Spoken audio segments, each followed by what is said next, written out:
يضلله فلا هادي له ونشهد أن لا إله إلا الله وحده لا شريك له ونشهد أن سيدنا ونبينا وحبيبنا وشفيعنا ومولانا محمدا عبده ورسوله. أما بعد فأعوذ بالله من الشيطان الرجيم. بسم الله الرحمن الرحيم.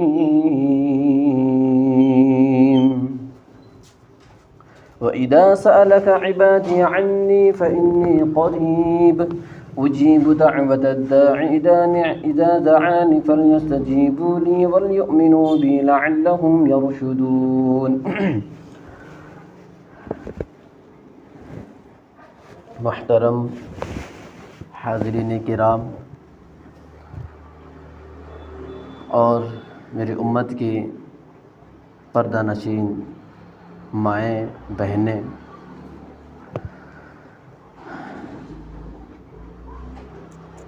اس وقت دنیا میں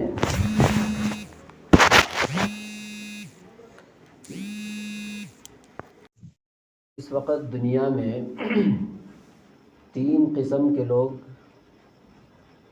رہتے ہیں. تین قسم کے وہ جو کلی طور پر اپنے آپ کو دنیا دار بنا کے رکھیں، اور ایک قسم کے وہ لوگ ہیں جو پوری طرح اپنے آپ کو دیندار بنا کے رکھیں.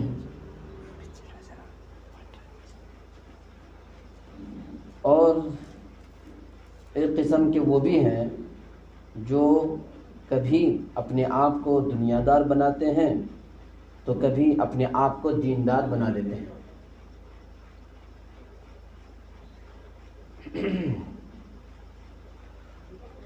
کبھی دین کے ماحول میں آ گئے تو دیندار بن گئے، دنیا کے ماحول میں دنیاوی ماحول میں چلے گئے تو دنیاوی اعتبار سے دنیا دار بن گئے.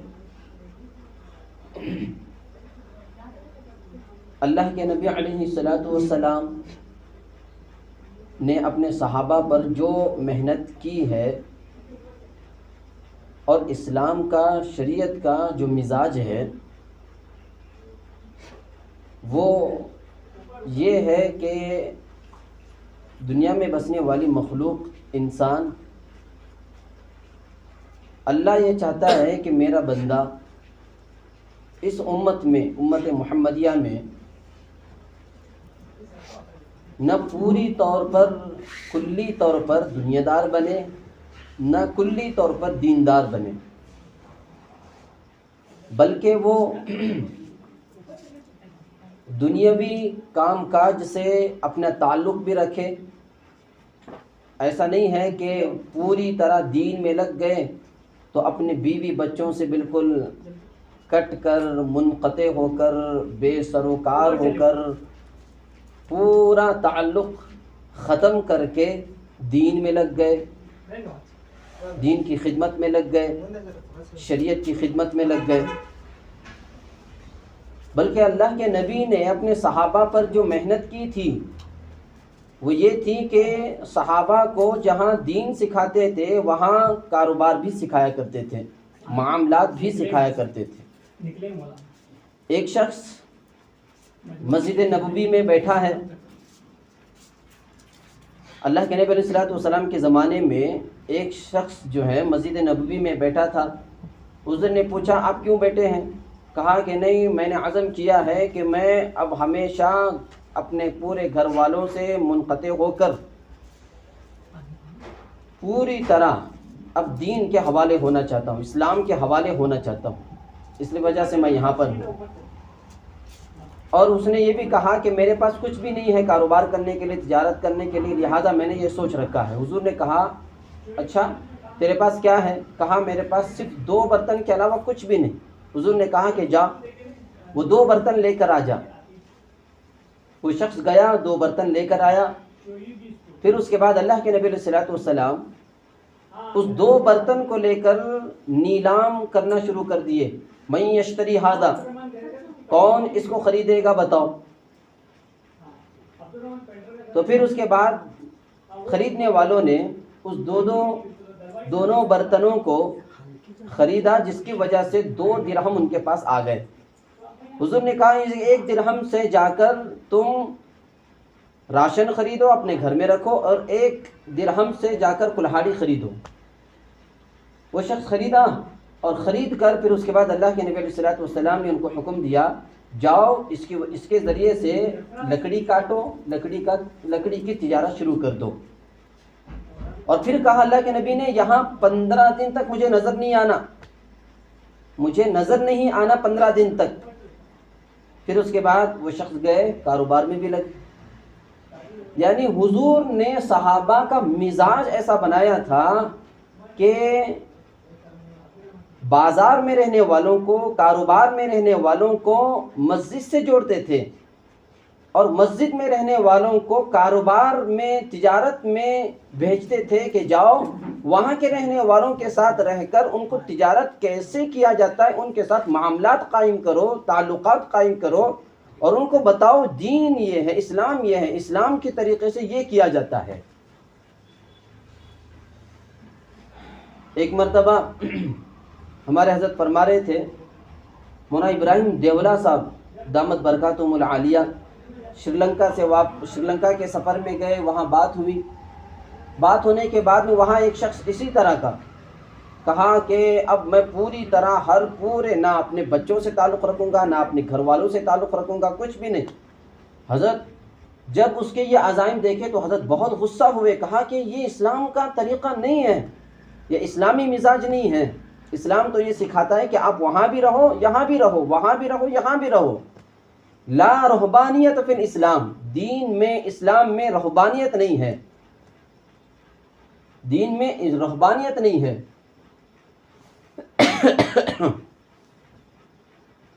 تو اللہ کے نبی علیہ الصلوۃ والسلام نے یہ سمجھایا، یہ سکھایا، صحابہ کو سکھایا، صحابیات کو سکھایا۔ اور اس وقت زمانے میں کیا ہوتا تھا، صحابیات جو ہوتے تھے صحابہ سے سیکھتے تھے، اور ان کے گھروں میں جو بچے ہوا کرتے تھے وہ صحابیات سے سکھا کرتے تھے۔ اس زمانے میں مکاتب کا وغیرہ دور نہیں تھا، مکتبوں کا کوئی دور نہیں تھا، جس طرح آج مکتب بچوں کے لیے ہے، بڑوں کے لیے کچھ بھی نہیں، بچوں کے لیے مکاتب قائم ہو جاتے ہیں۔ اس زمانے میں اس طرح اجتماعی مکاتب نہیں تھے، بلکہ جو دین سیکھا جاتا تھا گھروں کے اندر، بچوں کو جو دین سکھانے کا ماحول اور نظام جو بن چکا تھا وہ یہ تھا کہ گھر میں جن کی عورتیں دیندار ہیں، لکھی پڑھی ہیں، وہ خود اپنے بچوں کو سکھایا کرتی تھی، وہ خود اپنے بچوں کو دین سکھایا کرتی تھی، اسلام سکھایا کرتی تھی، اسلام سمجھایا کرتی تھی۔ یہ نظام اس زمانے میں مدینے کے اندر، حضور کے زمانے میں یہ نظام تھا۔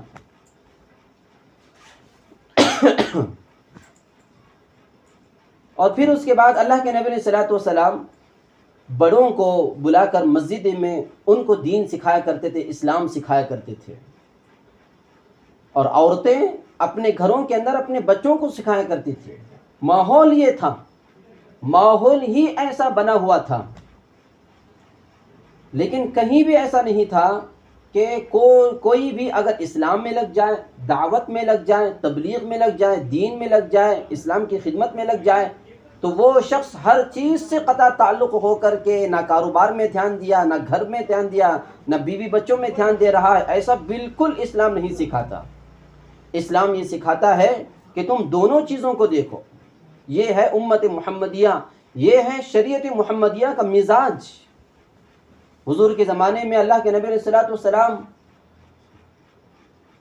کے سامنے 3 شخص آئے اور کہنے لگے، اے اللہ کے نبی، میں اب پوری زندگی میں کبھی شادی نہیں کروں گا، ہمیشہ بیچلر رہوں گا، غیر شادی شدہ بن کر زندگی گزاروں گا، کیونکہ اگر شادی کروں گا تو پھر ہمارے مسائل بڑھ جائیں گے، میں شادی کروں گا، میرا وقت بیوی کے ساتھ میں لگ جائے گا، بچوں کے ساتھ میں لگ جائے گا، اور پھر رشتہ داروں کے ساتھ میں، سسرالی رشتے کے ساتھ میں لگ جائے گا، والدین کے حقوق مجھے ادا کرنا پڑیں گے. میں یہ کچھ بھی نہیں چاہتا. میرا وہ سارا کا سارا وقت میں دین میں لگانا چاہتا ہوں، اسلام کی خدمت میں لگانا چاہتا ہوں. اس وجہ سے میں شادی نہیں کروں گا. اور ایک شخص آیا، کہا اللہ کے نبی علیہ الصلوۃ والسلام کے سامنے کہنے لگے کہ میں پوری رات بھر روزانہ کھڑے ہو کر نوافل میں اپنی زندگی گزاروں گا، اوقات گزاروں گا، لمبی رکعتیں نماز ادا کروں گا روزانہ. یہ اس نے عزم کر لیا. اور ایک شخص آیا اللہ کے نبی علیہ الصلوۃ والسلام کے سامنے کہنے لگا کہ میں صوم وصال رکھنا شروع کروں گا، یعنی زندگی بھر میں روزہ رکھوں گا. سال بھر کے جو 5 دن ہیں عیدین کے اور ایام تشریق، عیدین یعنی عید الفطر کے روزہ کے دن روزہ نہیں رکھ سکتے، عید الاضحیٰ کا روزہ نہیں رکھ سکتے، ایام تشریق وہاں روزہ نہیں رکھ سکتے. ان ایام کے علاوہ میں ہر روز روزہ رکھوں گا یوم وصال، صوم وصال جس کو کہا جاتا ہے. اللہ کے نبی علیہ الصلوۃ والسلام نے ان کو بلایا، انفرادی کہا پہلے یہ کیا ہے. پھر اس کے بعد اجتماعی طور پر مسجد نبوی میں ممبر پر کھڑے ہو کر کے اللہ کے نبی صلی اللہ علیہ وسلم نے تمام صحابہ کو کہا، یہ میں کیا دیکھ رہا ہوں، تمہارے اندر کیسا مزاج بنتا ہوا جا رہا ہے. کیا میں جو طاقت رکھتا ہوں کیا تم وہ طاقت رکھ سکتے ہو؟ شریعت کا، اسلام کا، دین کا یہ ہرگز مزاج نہیں ہے کہ آپ تمام لوگوں سے بے تعلق ہو کر، لا تعلق ہو کر، منقطع ہو کر آپ صرف شریعت کی، دین کی خدمت میں لگ جاؤ. ایسا نہیں ہے، بلکہ مزاج یہ ہے اسلام کا کہ تم گھروں میں بھی رہو، اپنے بیوی بچوں کے حقوق بھی ادا کرو، اپنے بچوں کی دیکھ بھالی بھی کرو، اور ساتھ ہی ساتھ آپ تم دیندار بھی بن کر رہو، دین کی خدمت کرنے والے بھی بن کے رہو. وہاں بھی وقت دو، یہاں بھی وقت دو، اپنی دین کی فکر کرو، دینی ماحول میں جڑے رہو. یہ اللہ کے نبی صلی اللہ علیہ وسلم نے سمجھایا. اور جو لوگ جس شخص نے یہ کہا تھا کہ میں بالکل شادی نہیں کروں گا، ان کو سمجھایا لا رہبانیت فی الاسلام، اسلام میں رہبانیت نہیں ہے. اسلام یہی سکھاتا ہے کہ تم شادی کرو اور اس سے جو تعلقات قائم ہوتے ہیں ان کے حقوق ادا کرو، ان کے حقوق ادا کرتے ہوئے، ان کی دیکھ بھالی کرتے ہوئے تم دیندار بنو، دین سے اپنا تعلق جوڑو، اسلام سے اپنا تعلق جوڑو. یہ اسلام سکھاتا ہے. پھر اس کے بعد اللہ کے نبی صلی اللہ علیہ وسلم نے فرمایا جو صوم وصال کا عزم کیا ہوا تھا ان کو اللہ کے نبی نے کہا صوم وصال اللہ تبارک و تعالی مجھے کھلاتا ہے، یطعمنی و یشربنی، اللہ مجھے غیب سے کھلاتا ہے، مجھے غیب سے پلاتا ہے، کیا تم ایسی طاقت رکھتے ہو؟ اس کے بعد اللہ کے نبی صلی اللہ علیہ وسلم نے کہا یہ ہرگز اسلام کا مزاج نہیں ہے کہ صوم وصال رکھے، یہ دین کی صحیح ترجمانی نہیں ہے، یہ اسلام کی صحیح تصویر نہیں ہے، یہ اسلام کا صحیح یہ غلط تصویر ہے. اگر کوئی اس طرح کا کام کرتا ہے، رات بھر نماز پڑھنا، بالکل ہر چیز سے تعلق ہو کر رات بھر نماز پڑھے اور صبح دن بھر سوتے رہیں، یہ بھی اسلام نہیں سکھاتا. اللہ کے نبی صلی اللہ علیہ وسلم کے پیچھے صحابہ جو نماز ادا کرتے تھے 2 رکعت نماز ادا نہیں کر سکے صحابہ. ایک مرتبہ کا واقعہ ہے، اللہ کے نبی رات عشاء کے بعد 2 رکعت نفل کی نیت باندھیں، اور نیت باندھنے کے بعد ایک صحابی آئے، سوچا میں حضور کی اقتداء میں نماز ادا کروں، اور وہ صحابی فرماتے ہیں میں حضور کی اقتداء میں نیت بھی باندھ لیا. نیت باندھنے کے بعد جیسے میں نماز ادا کر رہا ہوں، لمبی رکعتیں حضور سورہ بقرہ ختم کیے، سورہ آل عمران ختم کیے، اور ابھی میں سوچ رہا ہوں کہ حضور ابھی رکوع کریں گے، اور جب رکوع میں چلے گئے حضور ابھی رکوع سے پھر قوما کریں گے. میں انتظار کر رہا ہوں، جتنا لمبا قیام تھا اتنا لمبا رکوع ہے، اور جتنا لمبا رکوع اتنا لمبا قوما، جتنا لمبا قوما ہے اتنا لمبا سجدہ ہے. اس طرح اللہ کے نبی صلی اللہ علیہ وسلم نے نماز ادا کی، اور وہ صحابی کہتے ہیں کہ میں تھک گیا، میری طاقت جواب دے گئی، اور میں 2 رکعت نماز بھی ادا نہیں کر سکا. حضور نے کہا اللہ مجھے طاقت دیتا ہے، غیب سے مجھے طاقت دیتا ہے، تم میں سے کون ایسا شخص ہے؟ تو حضور نے اسلام کی صحیح تصویر پیش کی. تو یہ ہے اسلام کا مزاج، دین کا مزاج، یہ شریعت کا مزاج ہے کہ ہمارا ان تمام جوڑوں سے، ان تمام کے تمام محنتوں کا خلاصہ یہ ہے کہ ہر شخص جو اپنے کاروبار میں ہے، کوئی بھی اپنی ملازمت میں ہے، کوئی اپنی دکانداری میں ہے، کوئی اپنی زمینداری میں ہے، کوئی کبھی اپنے کسی مختلف قسم کے کاروباری میں ہے، وہ ہر جگہ اپنے اپنے کام میں، حلال کام میں رہے، لیکن اس کے ساتھ ساتھ وہ دین سے جڑا ہوا رہے، اسلام سے جڑا ہوا رہے۔ وہ جو بھی کام کر رہا ہے وہ قرآن کی روشنی میں کریں، حدیث کی روشنی میں کریں، حضور کی تعلیمات کے حساب سے کریں، قرآن کے احکامات کے حساب سے کریں۔ یہ ہے ہم تمام کی محنتوں کا خلاصہ۔ اللہ کے نبی علیہ الصلوۃ والسلام نے پوری تفصیل سے صحابہ کو سمجھایا، صحابہ کو یہ دین سکھایا۔ اسی لیے گھروں کے اندر ہماری مستورات ہوتی ہیں، بڑی ذمہ داری ہے عورتوں کی مستورات کی، کیونکہ ان سے بہت سارے لوگ جڑے ہوئے ہوتے ہیں۔ شوہر بھی جڑا ہوا ہے، بھائی بھی جڑا ہوا ہے، بیٹا بھی جڑا ہوا ہے، اور بہت سارے اس کے ساتھ میں اس کا باپ اس کے ساتھ میں جڑا ہوا ہے، بہت سارے لوگ ان سے جڑے ہوئے ہوتے ہیں۔ بڑی ذمہ داری ہے۔ اسی لیے گھر کے اندر عورتیں رہتے ہوئے اپنے گھر کو 5 قسم کا ماحول بنانے کی کوشش کریں۔ 5 قسم کے ماحول اپنے ہر گھر ہمارا اسلام کا، مسلمان جہاں جہاں بھی رہتا ہے، ہر گھر کے اندر ہر مستورات یہ کوشش کرے کہ میرا گھر 5 قسم کے ماحول میں ڈھل جائے۔